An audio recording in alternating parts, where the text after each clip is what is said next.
Ngayon nag-stopover lang ako guys para ipakita sa inyo yung pinangyarihan ng aking aksidente. Ayan, nagharulot siya sa part na malubak. Dito rin kasi talaga sobrang delikado, especially kapag hindi mo kabisado. Eto na, going to Calawag. And ang sabi ng tropa, malubak daw dito. Dito. Baho mo. Feels so good to be back.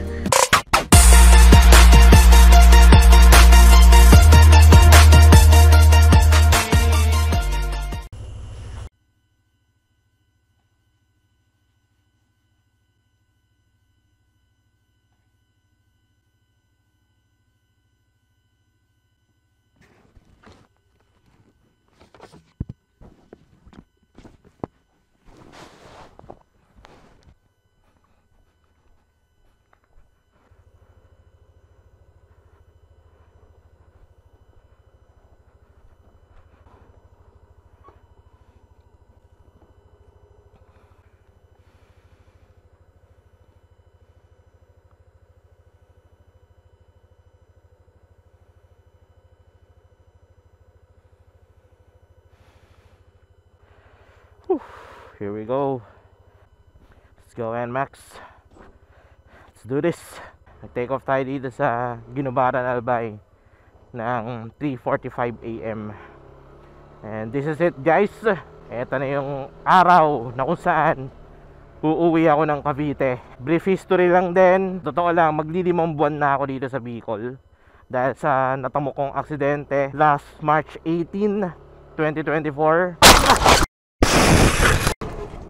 At nag-cause yun ng pagkabali ng aking buto dito sa aking kaliwang collarbone, clavicle, at saka dito sa aking right forearm. So technically 3 buto ang naputol sa akin. After ko ma-aksidente ng March 18, na-operahan ako ng May 22 na kung saan after 2 months. And then nung around August 15, 16, 18 ganyan, yun na rin yung time na na-realize ko na nakakapagmotor na ako. At the same time, eto na, magmomotor ulit ako pa uwi ng Cavite. Marahil pwede nyo isipin, di ba? Bakit pa ulit ako magmomotor? Bakit pa hindi na lang ako mag-commute? Etc. etc. Siguro masyadong kakaibang dahilan to. Pero for me kasi, iba pa rin talaga yung feeling na nakakapagmotor ka. Iba pa rin yung feeling na nasa dugo at passion mo yung pagmumotor. Kaya ganoon na lang din talaga yung eagerness ko na makauwi ng Cavite nung nakamotor. Pero syempre na-realize ko rin yan guys. Na-realize ko rin yung part na oo, ba't di na ako mag-commute pa uwi ng Bicol. After na aksidente ko, doon ko lang din naisip yun kung tutusin. So to be perfectly honest lang talaga. Pero wala eh, nasa dugo ko talaga yung pagmumotor eh. Kaya kung hanggat kaya ko magmotor, magmumotor ako. Parang di na mawawala sa buhay ko ito. I don't know kung maintindihan nyo yung explanation ko na yan. Pero yun, ganoon na lang din talaga. Ganoon na lang din talaga yung eagerness ko na makapagmotor o uwi ng Cavite. At sa pagbalik ko dito, nakamotor ulit ako. Pero I learned my lesson na. Nasabi ko rin dati na masyado ako confident pagdating sa pagra-ride pauwi dito sa Bicol. Compare ngayon na sa totoo lang, kinakabahan ako. Kinakabahan ako kasi ayoko na ma-aksidente. Good thing din to na may kaba akong nararamdaman para hindi ako maging overconfident. Kasi yun yung isang reason kung bakit ako na-aksidente. Masyado ako naging overconfident. Na tipong babiyahe ng walang riding gear, porket maluwag ang kalsada, magpapabilis ng patakbo, at kung ano-ano pang reason. Pero ngayon, takbong ano na lang talaga, makauwi ng ligtas. Kasi yun din naman ang pinramis ko kay Casey. Kaya niya rin ako pinayagan na umuwi ng Cavite ng nakamotor. Kasi yun ang promise ko sa kanya, kako, uuwi ako ng Cavite ng buo at babalik ako dito sa Bicol ng buo rin. So ayan, pasensya na kung medyo mahaba ang ating intro. Ibang feeling din kasi talaga to. Napakalaking achievement para sa akin to nang makauwi ng Cavite after ng aking matinding aksidente. Eto na, after 5 months ng aksidente ko, mag-long ride ulit tayo pauwi ng Cavite. 2 hours later. Yo guys, update lang. Dito na nga pala ako sa Libmanan. Hindi na ako nakapagkabit ng aking action camera kasi mula sa pag-stop over ko sa may Kamsur hanggang makarating dito is nag-uulan. Ngayon nag-stop over lang ako guys para ipakita sa inyo yung pinangyarihan ng aking aksidente. Ayan. Ayan yung lubak na iniwasan ko. Yung part na yan. Tutusin yung motor ko na gamit ko na CB150X, dadaanan lang yan eh. Dahil sanay ako umiwas sa mga lubak, kahit na medyo maliit lang na klase ng lubak, iniiwasan ko.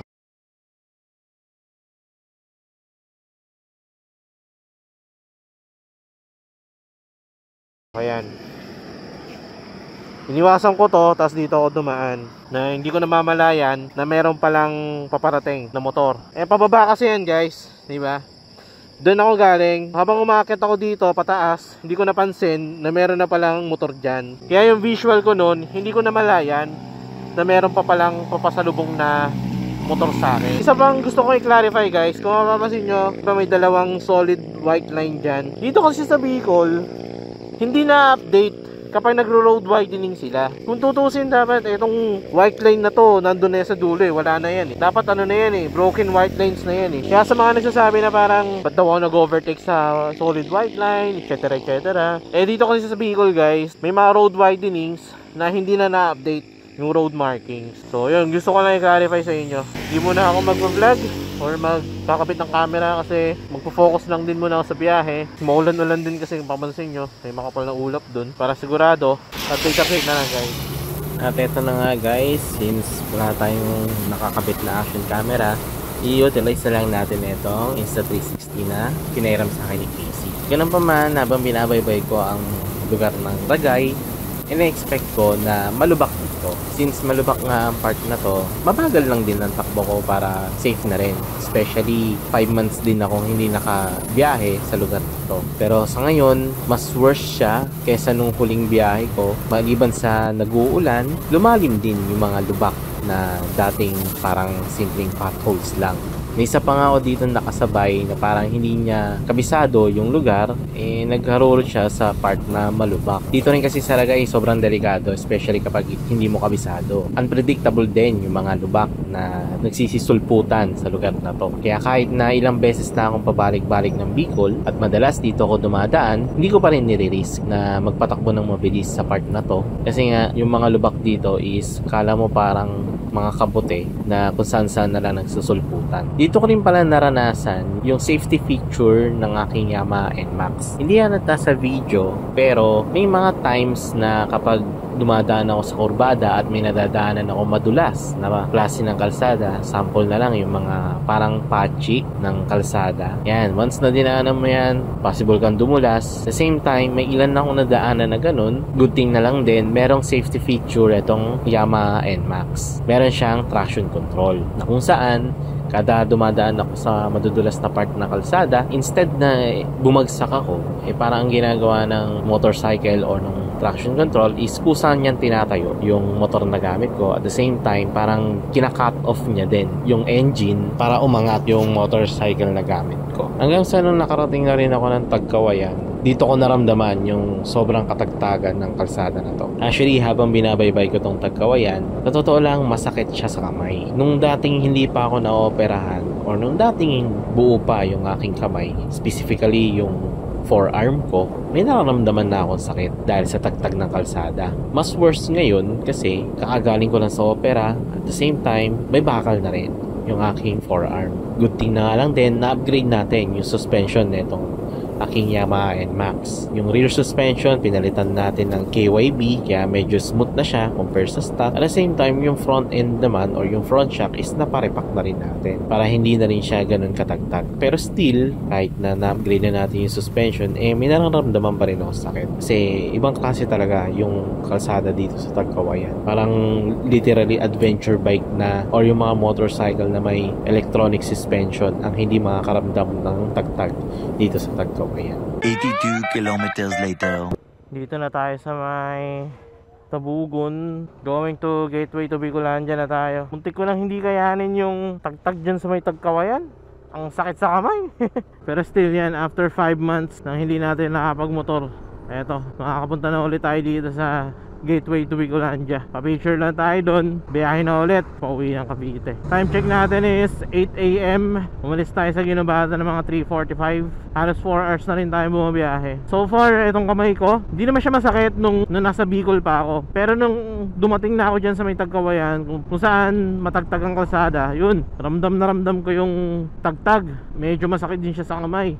Ang ginagawa ko kapag napapadaan ako sa mga lubak, nagbibitaw ako ng throttle. Hirap din ako makapag-brake kasi sumasakit ulit yung daliri ko. Kasi pag nakahawak din pala ako sa handlebar, ayan katulad yan, tapos dumadaan sa lubak, masakit siya sa kamay. Parang buong puwersa ng motor yung tagtag ng motor napupunta sa forearm ko. Pero yung mga ganitong klaseng kalsada okay lang. Pero yung mga tagtag talaga, yung laro ng laro yung suspension, yun good thing na nga lang din na-upgrade na yung suspension natin. Park muna tayo sandali and then picture.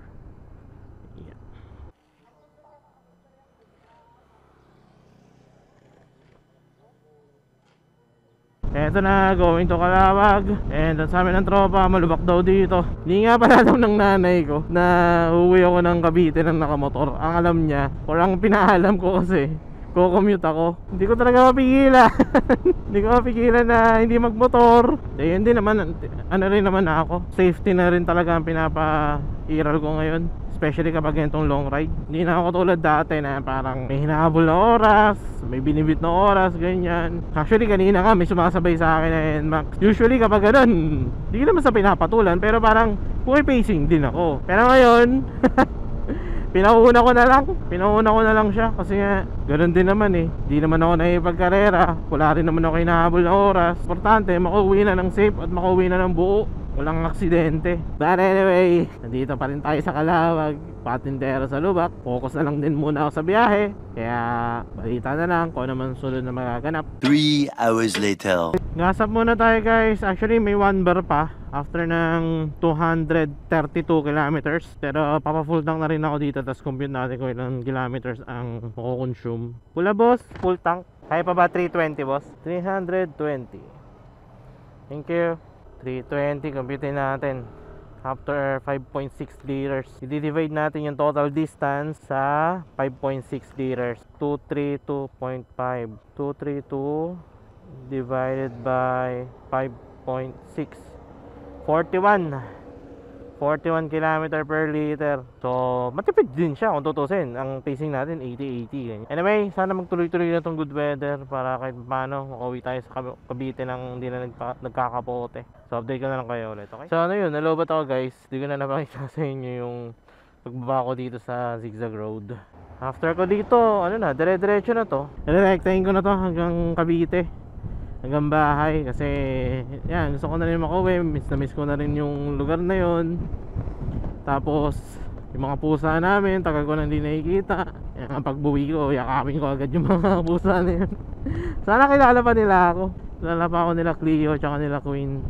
Ang last na magiging update ko na lang siguro is kapag nasa may Cavite na ako. Kasi sa totoo lang, to be perfectly honest lang sa inyo guys, parang nahati kasi yung focus ko. Nahati in a way na habang nagsasalita sa inyo, habang nagva-vlog, hindi ko namamalayan na nandito na pala ako. Alam mo yun, yung parang ganun. Whereas kanina, nung hindi ako nagva-vlog, hindi ko iniisip ko nung sasabihin ko or what, nakafocus lang talaga ako sa kalsada, nakafocus lang ako sa biyahe. Hindi ko nga namalayan kanina habang nagva-vlog ako dun sa may Calawag. Hindi ko namalayan na malapit na pala ako sa sa part na malubak-lubak.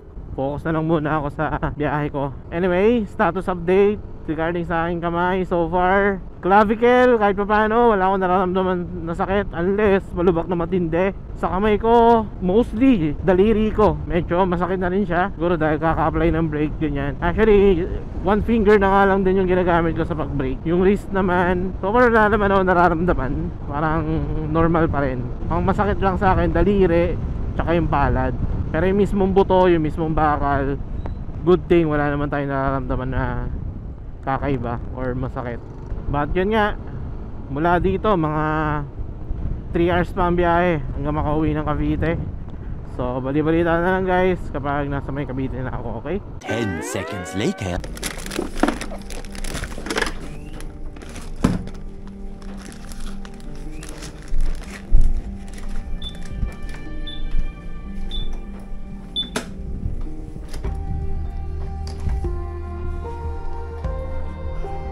Storm.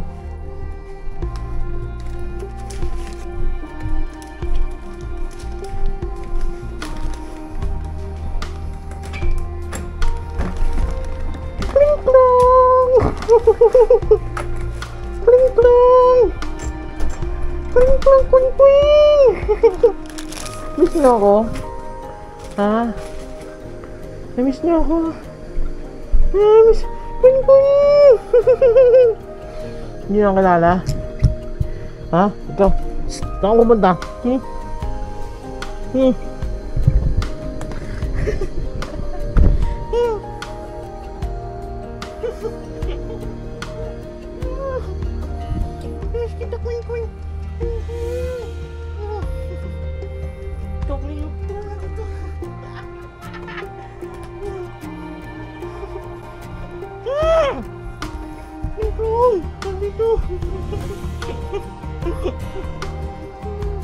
Bango mo!